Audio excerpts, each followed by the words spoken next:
Stroke में golden hour क्यों होता है? सबसे ज़रूरी समय। स्ट्रोक के लक्षण दिखने के पहले 60 मिनट को गोल्डन आवर कहते हैं। तो आइए जानें इसके बारे में। जेरोधा के फाउंडर नितिन कामत जी कहते हैं कि जब पिछले साल उन्हें स्ट्रोक आया था तो उन्होंने इलाज का सबसे अहम वक्त यानी गोल्डन आवर मिस कर दिया था। यही वजह रही कि ब्रेन को जो नुकसान हुआ वो गंभीर हो गया था। दरअसल स्ट्रोक के पहले 60 मिनट तय करते हैं कि मरीज सामान्य जीवन में लौट पाएगा या नहीं। तो आइए जानें स्ट्रोक के बारे में। स्ट्रोक क्या है, क्यों होता है? स्ट्रोक तब होता है जब मस्तिष्क तक खून की सप्लाई किसी ब्लॉकेज या ब्लीडिंग के कारण रुक जाती है। ब्रेन सेल्स ऑक्सीजन की कमी से कुछ ही मिनटों में मरने लगते हैं। अगर समय पर इलाज ना मिले तो नुकसान स्थायी हो सकता है। स्ट्रोक के 2 प्रकार के बारे में आइए जानें। इस्केमिक स्ट्रोक और हेमरेजिक स्ट्रोक।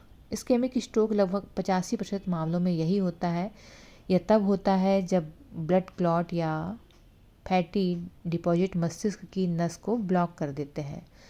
हेमरेजिक स्ट्रोक, इसमें ब्रेन की कोई नस फट जाती है जिससे खून बहने लगता है और मस्तिष्क पर दबाव बढ़ता है। यह ज़्यादा खतरनाक होता है। तो स्ट्रोक में गोल्डन आवर क्या होता है? तो आइए जानें।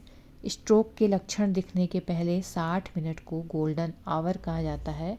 इस दौरान अगर इलाज शुरू हो जाए तो ब्लड फ्लो बहाल किया जा सकता है और ब्रेन डैमेज से बचा जा सकता है। क्लॉट हटाने वाली दवाएं 4.5 घंटे तक दी जा सकती हैं, लेकिन पहला 1 घंटा सबसे असरदार होता है। तो लक्षण कैसे पहचानें? स्ट्रोक यदि अचानक आता है तो कई बार लोग इसे सामान्य थकान समझ लेते हैं। तो ऐसे में बी फास्ट फार्मूला से तुरंत पहचाना जा सकता है। BEFAST। तो इसमें बी का मतलब बैलेंस, चलने या खड़े होने में अचानक संतुलन बिगड़ने लगे। ई मतलब आइज़, अचानक धुंधला दिखना या एक आंख से दिखना बंद हो जाना। और एफ यानी फेस ड्रूपिंग, चेहरे का एक हिस्सा झुकना या शून्य पड़ जाना। ए मतलब आर्म वीकनेस, एक हाथ कमज़ोर होना या नीचे गिरना। एस यानी स्पीच डिफ़िकल्टी, बोलने या समझने में दिक्कत होने लगना। और टी यानी टाइम टू कॉल इमरजेंसी, इसमें कोई भी लक्षण दिखे तो तुरंत 108 या 112 पर कॉल करना ज़रूरी होता है। तो बी फास्ट फार्मूला सबको याद रखना चाहिए। क्या करें? यदि ऑफिस में या घर में स्ट्रोक आ जाए तो व्यक्ति को सीधा लिटाएं, सिर ऊंचा रखें, लगभग लक्षण शुरू होने का समय लिख लें, मरीज को हिलाने डुलाने से बचें और तुरंत एम्बुलेंस बुलाएं।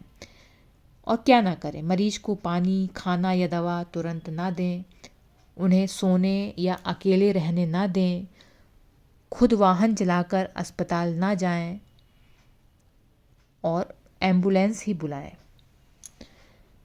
तो इस चीज़ का ध्यान रखें। व्यक्ति को सीधा लिटाना है, सिर ऊंचा रखना है और लक्षण शुरू हो जाए तो उसका समय नोट कर लेना है और तुरंत एम्बुलेंस बुलाना है। 108 112 पर कॉल करके मरीज को पानी, खाना, दवा तुरंत ना दें, उनके साथ में लोग रहें